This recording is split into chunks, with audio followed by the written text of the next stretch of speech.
오늘은 현장에서 간단하게 GKS 자키에 오일을 보충하는 방법을 설명을 드리겠습니다. 간단하기 때문에 어려운 점은 별로 없습니다. 일단 준비해야 될 사항은 이런 60cc 짜리 요거 주사기인데 이런 주사기 하나, 그 다음에 오일을 갖다가 담을 수 있는 통, 페트병 같은 거를 갖다가 잘라서 사용하셔도 좋습니다. 그 다음에 46번 오일, 이거는 GS 칼텍스의 46번 오일입니다. 꼭 GS 칼텍스가 아니더라도 46번 오일이면은 다 유압제에 사용할 수 있으니까 충분히 확보를 해두고 사용을 하시기 바랍니다. 일단 오일을 갖다가 어느 정도 이렇게 준비된 통에다가 따라 둡니다. 그리고 또 필요한 거는 요 열기 위한 플라이어가 필요한데, 처음에는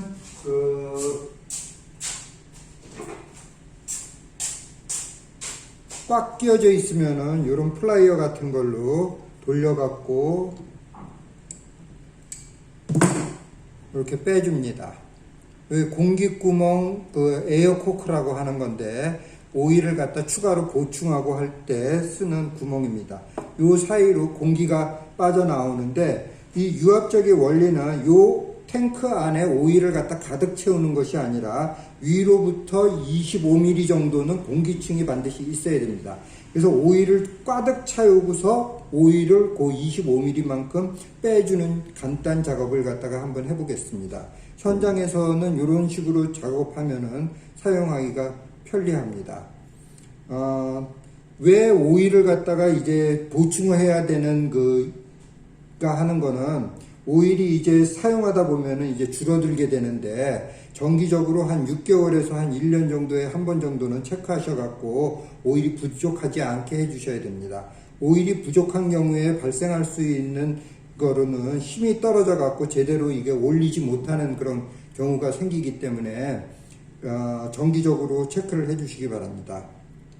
자, 그러면은 주사기로 한번 하겠습니다.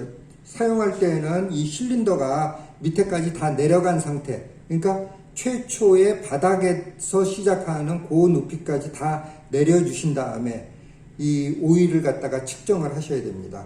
그렇지 않으면 오일이 올라가 있을 때에는 내려가 있기 때문에 적정량을 측정할 수가 없으니까 반드시 내린 다음에 사용을 해 주시기 바랍니다.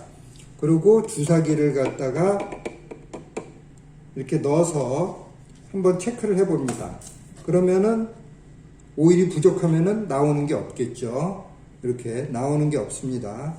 그럴 경우에 이제 적당량의 주사기에 이제 오일을 채워 갖고 이렇게 채워서 요 구멍으로 바로 세워 갖고 똑바로 세워서 집어넣습니다. 그리고 다시 역으로 빼줍니다. 그러면은 가득 찬 부분에서 요 부분만큼 25mm 정도가 이제 위에 공기층이 형성이 됩니다. 제가 제공해 드리는 요 주사기는 60cc짜리 주사기로 요 앞에 길이가 약 25mm 정도 내지 27mm 정도 나오는 그런 주사기니까 그대로 사용하시면 됩니다. 그 다음에 오일이 확정이 됐으면은 이제 에어코크를 닫아 주시고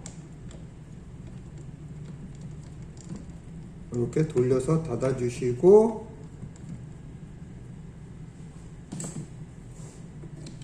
플라이어로 이렇게 조여 주시면 됩니다. 그러면 이 오일 보충은 다 되었습니다. 간단한 방법입니다. 만약에 이렇게 오일을 주입을 해서 사용을 하는데도 힘을 제대로 못 받는다거나 하는 다른 고장 원인이 생길 수 있습니다. 이럴 때는 반드시 당사로 잭을 보내주셔야 수리가 가능합니다. 아울러서 말씀드리고 싶은 거는, 여러 대의 이런 잭을 갖다 동시에 사용하는 작업장에서는 반드시 같은 브랜드의 같은 용량의 자키를 사용해야 됩니다. 예를 들어서 4지점을 갖다가 동시에 들어 올린다고 할 때에는 용량이 같고 브랜드가 같은 걸로 들어 올려야지 스트로크가 같기 때문에 균형을 잃지 않습니다. 만약에 세 대는 예를 들어서 GKS 잭을 쓰고 한 대는 뭐 국산 스프링 자키 같은 걸 쓴다 그러면은 스트로크가 달라서 한쪽이 이제 무너지는 경우가 생깁니다. 그러면 이제 넘어지면서 이런 틀 같은 것들이 손상이 될 수가 있기 때문에 그러면은 이제 손상 범위들이 고장 범위가 커지게 됩니다. 그래서 반드시 같은 종류의 같은 브랜드의 제품을 갖다가 4대를 사용할 때에는 반드시 사용해 주시는 게 좋습니다. 그거는 꼭 GKS 자키가 아니더라도 하여튼 동일 종류의 자키로 4대를 반드시 현장에서 사용 바랍니다. 네, 이상입니다.